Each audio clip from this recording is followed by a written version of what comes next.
আপনাদের গতকালই বলেছিলাম এই স্টেডিয়াম বুলেটিনে যে ভারত বনাম বাংলাদেশ এই ম্যাচটা শুধুই একটা ক্রিকেট ম্যাচ নয়, এর সঙ্গে রাজনীতির রঙও মিশে গেছে। দেখুন বিজেপি নেতা তথাগত রায় কি টুইট করেছেন আপনাদের দেখাবো। তথাগত রায় বলছেন ভারত বাংলাদেশের সঙ্গে সমস্ত ম্যাচ বয়কট করা উচিত, কারণ হিন্দুদের উপর যে অত্যাচার হচ্ছে তার প্রতিবাদে। তথাগত রায়ের সঙ্গে আমরা কথা বলেছিলাম, উনি কি বলছেন শুনুন।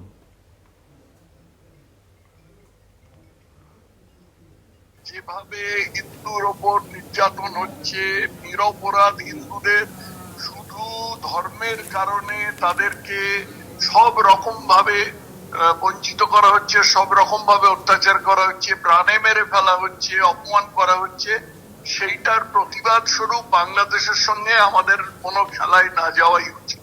বড় কথা হচ্ছে যে জিনিসটা খেলা যেন না হয়, ইস্যুটাই বড় কথা, কে তুলবে সেটা বড় কথা। পুরোপুরি বয়কট করা উচিত, বাংলাদেশের সাথে কোন রকম খেলায় যাওয়াই উচিত নয়। এবারে শেখ হাসিনা আশ্রয় চেয়েছেন, শেখ হাসিনাকে কেন আশ্রয় দেবে না? এরকম আশ্রয় বিভিন্ন রাষ্ট্র দেয়। বাংলাদেশের এখন নৈরাজ্য চলছে, পুরো অরাজকতা চলছে। সেখানে এখন নামে মাত্র সেই চিফ অ্যাডভাইজার না কি পদে মোহাম্মদ ইউনূস আছেন, কিন্তু তার কোনো ক্ষমতা নেই।